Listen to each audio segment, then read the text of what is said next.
جس جسم کے حصے کو فالج ہوتا ہے، اس لفظ فالج کا مطلب یہ ہوتا ہے کہ جسم کا یہ حصہ ہل جل چھوڑ گیا ہے۔ یہ مفلوج معاشروں کی نشانی ہوتی ہے کہ وہ تبدیلی لانا ہی نہیں چاہتے۔ پانی جب ایک جگہ کھڑا رہے، تاریخ شاہد ہے کہ وہ بو مار جاتا ہے۔ سمندر کے سسٹم میں اللہ نے طغیانی اور تلاطم خیز موجوں کا وہ نظام رکھا ہے۔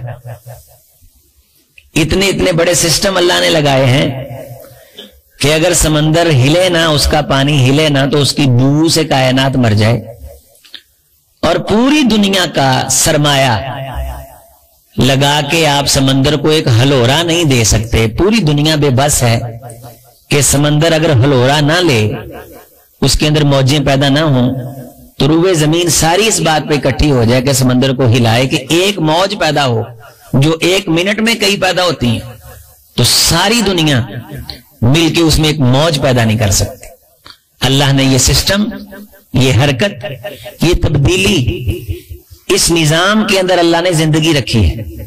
سورج بھی ہمیشہ سر پہ نہیں رہتا، رات بھی مستقل مزاجی کے ساتھ ہمیشہ ڈیرے نہیں ڈالتی، بڑھاپا ہمیشہ نہیں، جوانی ہمیشہ نہیں، بچپن ہمیشہ نہیں، درختوں پہ پھل ہمیشہ نہیں، ٹوکری میں پھل ہمیشہ نہیں۔ یہ تغیر، یہ تبدیلی، یہ زندگی کی نشانی ہے۔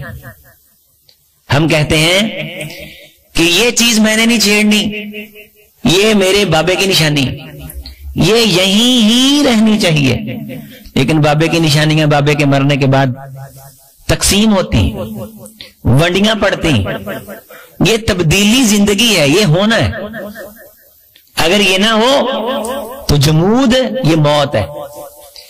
جمعہ سننا، بات سننا، اگر آپ سمجھ رہے ہیں کہ آپ حرکت کر رہے ہیں تو زندگی ہے۔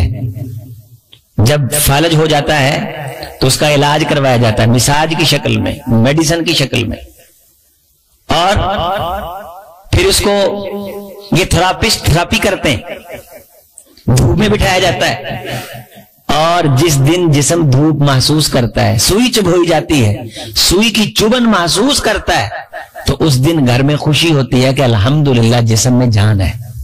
یہ محسوس کرنا، بات کو محسوس کرنا، بات کی چبھن کو محسوس کرنا، بات کی سختی صلابت کو محسوس کرنا، یہ زندگی کی نشانی ہے۔ ٹس سے مس نہ ہونا، یہ موت ہے۔ یہ فالج زدہ جسم کی نشانی ہے۔ جسم کے جس حصے پہ فالج کا اٹیک ہوتا ہے، اس کو سب سے پہلے ڈاکٹر اس میں چیز چبھو کے دیکھتا ہے، بہت زور سے چبوتا ہے۔ جتنا زور لگاتا ہے اتنا جسم بے حس ہے، اتنا خوف اس کا بڑھتا ہے کہ یہ ڈیڈ ہو چکا ہے۔ بالآخر اس کے ہاتھ میں ایک سٹک ہوتی ہے، وہ سٹک عام روٹین میں آپ پاؤں کے قریب بھی ہے تو اس کی چبھن محسوس کریں گے، لیکن جب فالج والا مریض ان کے پاس لایا جاتا ہے تو وہ سٹک زور کے ساتھ اس کے پاؤں میں چبوتا ہے، اور اس کی شدت کے بعد ہلکی سی مریض ناگواری کا اثر جب ظاہر کرتا ہے تو اسے خوشی ہوتی ہے کہ یہ قابل علاج ہے، چیز محسوس کرنے کا کنیکشن ہے۔ مسئلہ یہ ہوا ہے کہ باتیں تو ہو رہی، جمعے تو ہو رہے، کلاسیں تو لگ رہی، دھول تو اتاری جا رہی ہے، جمعے بھی ہو رہے ہیں، خطبے بھی ہو رہے ہیں۔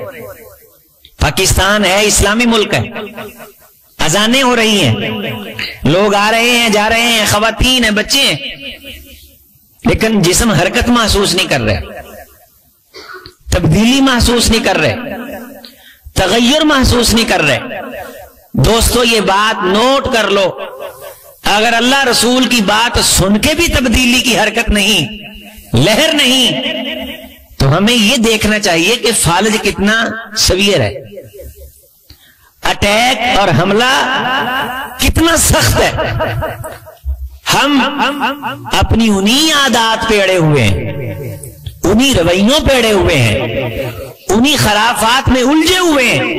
جس طرح پانی ایک جگہ ٹھہر جاتا ہے، ہم بھی ٹھہر گئے ہیں، اور حرکت نہیں، تبدیلی نہیں، تغیر نہیں۔ عزیزو، دوستو، یہاں جمعہ سے یہی پیغام ملتا ہے کہ سر دست آپ لوگوں کو چھوڑیں، اپنی ذات سے تبدیلی کا آغاز کریں، اپنی ذات سے تبدیلی کا آغاز کریں۔ خطبہ جمعہ کے حوالہ سے کتنی اہم باتیں میں نے آپ کے سامنے رکھی، کتنی اہم باتیں آج کے جمعہ میں ہوں گی۔ رسول رحمت علیہ الصلوۃ والسلام نے دنوں کا سردار دن قرار دیا۔ یہ یہودی کیا کہتے ہیں کہ ہماری عید ہوتی، ہماری عید ہوتی، اور صبح صبح اس جمعہ کی تیاری شروع ہو جاتی، بلکہ نماز فجر کے سر پہ ہی تاج سجا دیا گیا ہے کہ وہ عام نمازوں سے افضل ہے۔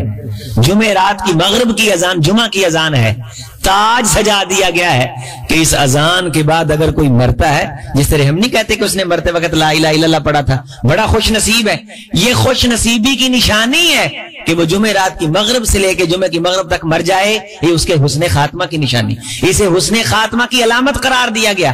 من مات یوم الجمعہ او لیلۃ الجمعہ، جمعہ کے لیے آنے والے کو کہا کہ بڑے وقار سے آئے، غسل کر کے آئے، خوشبو لگا کے آئے، جمعہ کی اذان سے پہلے پہنچے۔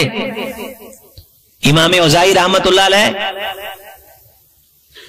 تابعین کے شاگرد ہیں، بے شمار تابعین کی درسگاہوں میں یہ حاضری دیتے رہے۔ اللہ نے عبادت کے ذوق سے نوازا تھا کہ لوگ خواہش کرتے تھے کہ ہم چھپ کے امام اوزاعی رحمت اللہ علیہ کی نماز کو دیکھیں اور اس نماز کی تقلید کریں، اور پھر ان سے پوچھتے تھے کہ آپ کی نماز اتنی خوبصورت کیسے ہے، آپ اتنا خوبصورت رکوع کیسے کر لیتے ہیں، آپ اتنا خوبصورت سجدہ کیسے کر لیتے ہیں۔ یہ ٹرینڈ تھے اس دور میں کہ تیری نماز کس طرح اچھی ہے، تم نماز میں کس طرح پہنچ جاتے ہو۔ لیکن مفلوج معاشرے جو نماز کی حیثیت کو محسوس نہیں کرتے، وہ یہ باتیں نہیں پوچھتے۔ جسم کے جس حصے کو فالج ہو چکا اسے نہیں پتا ہوتا تکلیف کیا ہوتی ہے، ٹھنڈا کیا ہوتا ہے، گرم کیا ہوتا ہے۔ اسی طرح زندہ روح، ایمان کی روح، وہ نماز کی کیفیت کو دیکھتی ہے تو محسوس کرتی اور پوچھتی ہے۔ کلام بہت کم کرتے تھے، آخرت کو اللہ کو زیادہ وقت دیتے تھے، راتیں نفلوں سے۔ آپ ان کے ایک واقعے کا اندازہ لگائیے کہ عام روٹین میں ان کی نماز۔ ابن علقمہ رحمت اللہ علیہ فرماتے ہیں کہ جمعہ کے لیے بہت ٹائم سے آ جاتے، اور شام کی مسجدیں اسی طرح آباد ہوتی تھی، اللہ نے وہاں خیر تقسیم کی ہوئی۔ امیر معاویہ رضی اللہ تعالی عنہ کا شہر، اور یہ ان کی وفات کے ایام بھی ہیں۔ حضرت امیر معاویہ رضی اللہ تعالیٰ عنہ خود خطبہ جمعہ ارشاد فرماتے تھے، اور خطبہ جمعہ کھڑا ہو کے ہی دیتے تھے۔ حضرت جابر رضی اللہ تعالیٰ عنہ کی حدیث ہے، جو بندہ یہ کہے کہ رسول اللہ صلی اللہ علیہ وسلم نے خطبہ جمعہ بیٹھ کے ارشاد فرمایا، فقد کذب، اس بندے نے جھوٹ بولا۔ حضور نبی کائنات نے جتنے خطبے دیے جمعہ کے، کھڑے ہو کے ارشاد فرمائے۔ حضرت امیر معاویہ رضی اللہ تعالیٰ عنہ آخر زمانہ میں بیمار ہو گئے تھے، جسم فربا ہو گیا تھا، کھڑا ہونا مشکل تھا، تو شریعت میں یہ عذر ہے، عذر کی نماز بنیاد پہ فرض نماز بیٹھ کے پڑھ سکتے ہیں، اس عذر کی بنیاد پہ یہ خطبہ بیٹھ کے دے دیتے تھے۔ اور صحابہ کرام رضوان اللہ علیہ مجمعین کے دشمنوں نے یہ بات آگے مشہور کر دی کہ نعوذ باللہ امیر معاویہ رضی اللہ تعالیٰ عنہ نے بیٹھ کے خطبہ جمعہ دینے کی بدعت کا آغاز کر دیا۔